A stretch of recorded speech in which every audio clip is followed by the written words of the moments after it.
बिस्मिल्लाहिर्रहमानिर्रहीम। अस्सलाम वालेकुम व्यूअर्स, कैसे हैं आप? उम्मीद है बिल्कुल ठीक होंगे। Welcome to my channel easy cooking with Mishkat. तो आज ईज़ी कुकिंग में ना ज़बरदस्त किस्म की टिप शेयर करने लगी हूँ। इसकी वजह से जो इतने जले हुए देगचे होते हैं वो बहुत आसानी से साफ़ हो जाएंगे और ज़रा भी मुश्किल नहीं होगी और ज़रा भी नहीं लगेगा कि ये इतना ज़्यादा जला हुआ है और जिसे आप समझते हो कि भाई आप बिल्कुल फेंक देना चाहिए, ये बिल्कुल बेकार हो गया, तो ऐसा हरगिज़ नहीं है। इसके लिए मैंने क्या किया है कि एक जग भर के मैंने पानी डाला देगचे में और उसमें 2 टेबलस्पून भर के सर्फ़ डाला, 1 टेबलस्पून भर के टाटरी डाली, 1 टेबलस्पून भर के बेकिंग सोडा डाल दिया। तो ये देखें कि बेकिंग सोडा जैसे ही मैं डालने लगी हूँ तो इसका रिएक्शन कितना तेज़ होता है कि पूरी झाग झाग बन रही है। तो समझें कि ये जितना भी जला हुआ मवाद है ना उसको ये सॉफ़्ट कर देता है। तो बहुत बआसानी ज़रा से भी खुरचने से ना भी साफ़ हो जाता है। तो अब ये करूँगी मैं कि अब यहाँ पे इसी पानी को उबालेंगे। वो कहते हैं ना जले हुए को और जलाओ, तो ये जले हुए को ना जब थोड़ा सा और पकाएंगे पानी के साथ और इस सर्फ और बेकिंग सोडा और टाटरी के साथ, तो ये सारा जो जला हुआ मवाद है ये बहुत सॉफ्ट हो जाएगा। तो अब यहाँ पे मैंने इसे थोड़ा सा ठंडा होने दिया क्योंकि वो तो बहुत ज़्यादा खौलता हुआ पानी था। ग्लव मैंने एक पैन लिया है और अब इसको मैं खुरच रही हूँ इसी चमचे के साथ, तो वो आसानी से खुरचा जा रहा है। यानी इसके लिए कोई ऐसे नहीं है कि मुझे फ़ालतू अपनी एनर्जी लगानी पड़ रही है। तो बड़ी आसानी से ये देखें कि सारा जो नीचे जमा हुआ मवाद है वो सॉफ़्ट हो गया है। तो इसको थोड़ी देर ही, बस 1-2 मिनट ही ऐसे करूँगी तो ये सारे का सारा जो है ये इकट्ठा हो गया। और अब दूसरी टिप एक ये भी है कि छन्नी से मैं छान लूँगी तो ताकि जितना भी ये कचरा बना हुआ है ये बिल्कुल सिंक में ना जाए।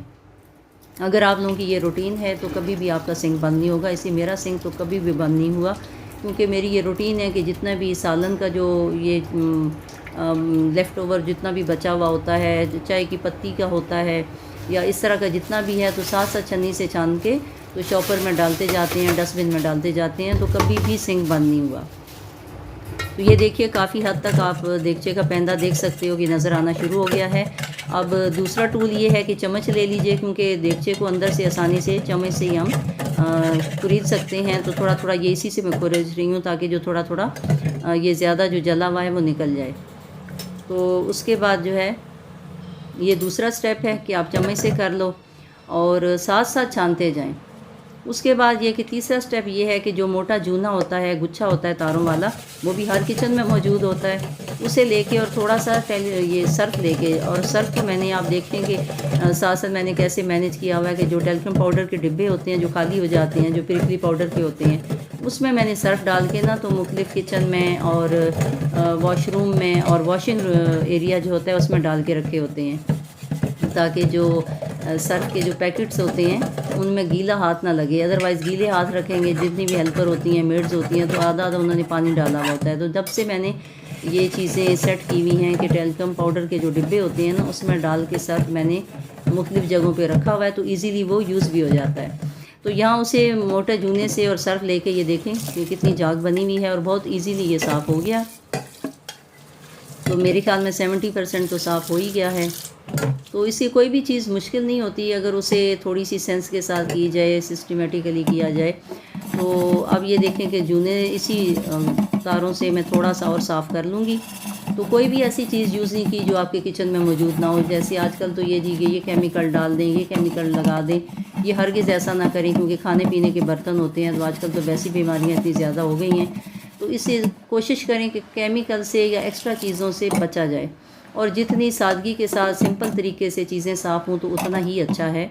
तो ये देखें कि वही देगचा जो अभी इतना बेचारा बदशक्ल हो रहा था तो जी चाह रहा था कि इसे उठा के फेंक दें, तो ये देखें कि बिल्कुल साफ़ होता हो गया है।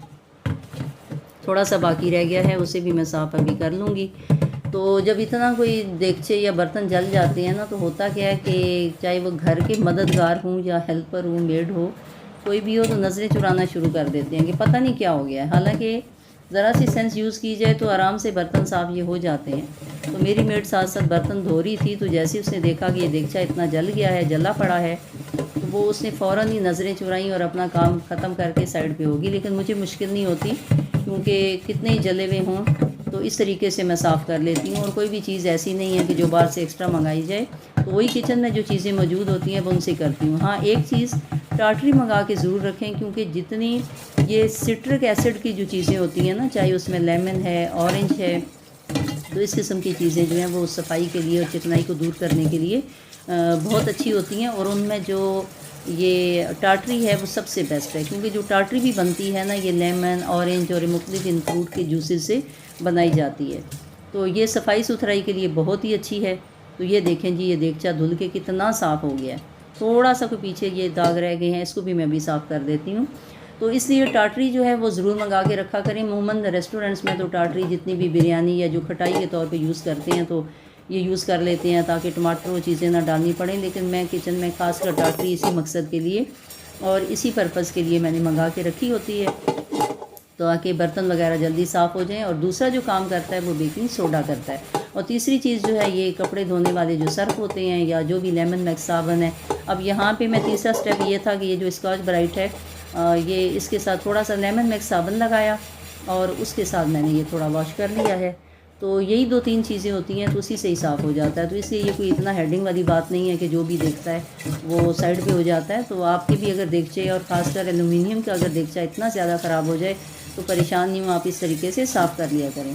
तो ये एक ज़रूरी बात लगी, क्योंकि अमूमन लोग जो हैं वो दूसरे देख के साइड पे हो जाते हैं। तो मेरा जी चाहा कि चूँकि ये किचन से ही रिलेटेड काम है, किचन से रिलेटेड चीज़ है और ज़रूरी है, और ऐसे हादसा सबके साथ होते रहते हैं कि हम किचन में कभी चीज़ पकाते हुए छोड़ के आ जाते हैं, याद नहीं रहता, और अचानक जब स्मेल आती है तो पता चलता है जी कि हमसे ये कारनामा अंजाम हो गया है। तो अगर इस किस्म के कारनामे हो जाएं, ऐसे हादसा हो जाएं, तो परेशान नहीं हो, बस इस तरीके से हम साफ़ कर सकते हैं। तो ये देखिए, थोड़ी देर पहले जिस देगचे की ये शक्ल थी, अब इस देगचे की ये कंडीशन है, जो बिल्कुल साफ़ हो गया है, अभी खुश्क हो गया है। इसको अपनी जगह पे आप रख लीजिए, तो कोई भी मुश्किल नहीं होती। मुझे उम्मीद है आप लोगों को वीडियो अच्छी लगी होगी। पसंद आने की सूरत में शेयर ज़रूर कर दिया करें। अपनी दुआ में याद रखिए। खुश रहिए, एंजॉय कीजिए। अल्लाह हाफिज़।